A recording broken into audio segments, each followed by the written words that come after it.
អ្វីទៅជា employee onboarding employee onboarding គឺជាដំណាក់កាលសំខាន់សម្រាប់បុគ្គលិកថ្មីដើម្បីឲ្យស្គាល់ពីក្រុមហ៊ុនដែលមានដូចជាក្រុមការងារវប្បធម៌ទស្សនវិស័យបេសកកម្មផលិតផលឬសេវាកម្មច្បាប់ការងារនីតិវិធីក៏ដូចជា KPI ជាដើមវីដេអូនេះជាការចែករំលែកអំពីការអនុវត្ត employee onboarding ធ្វើយ៉ាងណាឲ្យមានប្រសិទ្ធភាពនៅក្នុងក្រុមចំណុចទី1 pre-boarding ផ្ញើសារស្វាគមន៍តាមរយៈ email ឬលិខិតទៅកាន់បុគ្គលិកថ្មីមុនថ្ងៃចូលធ្វើការនិងគូបញ្ជាក់បន្ថែមប្រសិនបើមានឯកសារចាំបាច់ដែលតម្រូវឲ្យបុគ្គលិកបំពេញបន្ថែមដូចជាព័ត៌មានផ្ទាល់ខ្លួនក៏ដូចជាកិច្ចសន្យាការងារជាដើមរៀបចំកន្លែងសម្រាប់បុគ្គលិកអង្គុយធ្វើការនិងសម្ភារៈប្រើប្រាស់សម្រាប់ធ្វើការមួយចំនួនដូចជាកុំព្យូទ័រទូរស័ព្ទកាតបុគ្គលិកការចេញចូលកន្លែងធ្វើការជាដើមចំណុចទី2 orientation រៀបចំវគ្គតម្រង់ទិសនៅថ្ងៃដំបូងដើម្បីណែនាំបុគ្គលិកអំពីវប្បធម៌គុណតម្លៃបេសកកម្មគោលការណ៍ការងារនីតិវិធីនិងរចនាសម្ព័ន្ធរបស់ក្រុមហ៊ុនណែនាំបុគ្គលិកថ្មីទៅកាន់សមាជិកក្រុមអ្នកគ្រប់គ្រងនិងអ្នកដែលពាក់ព័ន្ធសំខាន់ៗនៅក្នុងចំណុចទី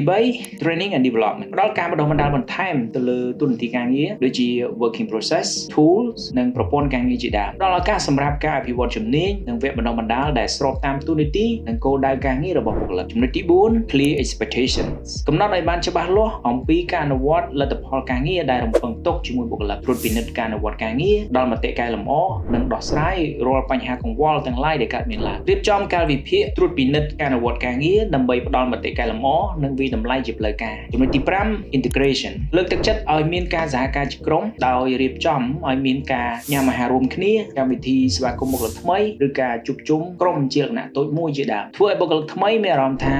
ខ្លួនជាមនុស្សសំខាន់នៅក្នុងក្រុមហ៊ុនតាមរយៈការមានវត្តមានក្នុងការប្រជុំបុគ្គលិកគម្រោងឬកិច្ចការជាក្រុមជាដើមបង្កើតឱកាសឲ្យមានការធ្វើការជាមួយផ្នែកដទៃសហការគ្នាក៏ដូចជាការទំនាក់ទំនងផងដែរចំណុចទី6 continuous support ត្រូវប្រកាសថាបុគ្គលិកថ្មីទទួលបានការ support ពេញលេញពីផ្នែកធនធានមនុស្សនៅពេលដែលមានសំណួរឬបញ្ហាទាក់ទងទៅនឹងកិច្ចការងារផ្ទាល់ខ្លួននិងកិច្ចការរដ្ឋបាលជាដើមបង្កើតឲ្យមានការបើកចំហក្នុងការទំនាក់ទំនងការចេះជួយគ្នាទៅវិញទៅមកដែលអាចឲ្យបុគ្គលិកមានអារម្មណ៍ស្រួលក្នុងការសុំជំនួយឬការលម្អិតបន្ថែមពីការងារចំណុចចុងក្រោយចំណុចទី7 feedback and evaluation ស្នើសុំមតិកែលម្អពីបុគ្គលិកថ្មីអំពីបទពិសោធន៍ onboarding និងចំណុចខាតដើម្បីកែលម្អវិតម្លៃជាប្រចាំនៅប្រសិទ្ធភាពនៃ onboarding process និងធ្វើការកែតម្រូវតាមតម្រូវការដើម្បីដោះស្រាយការខ្វះខាតឬតម្រូវការដែលកំពុងកើតមានវាស់ស្ទង់ retention rate employee satisfaction និង performance metrics ដើម្បីវាស់ស្ទង់ពីភាពជោគជ័យរបស់ onboarding program នៅក្នុងក្រុមហ៊ុនតាមជំហានទាំងនេះ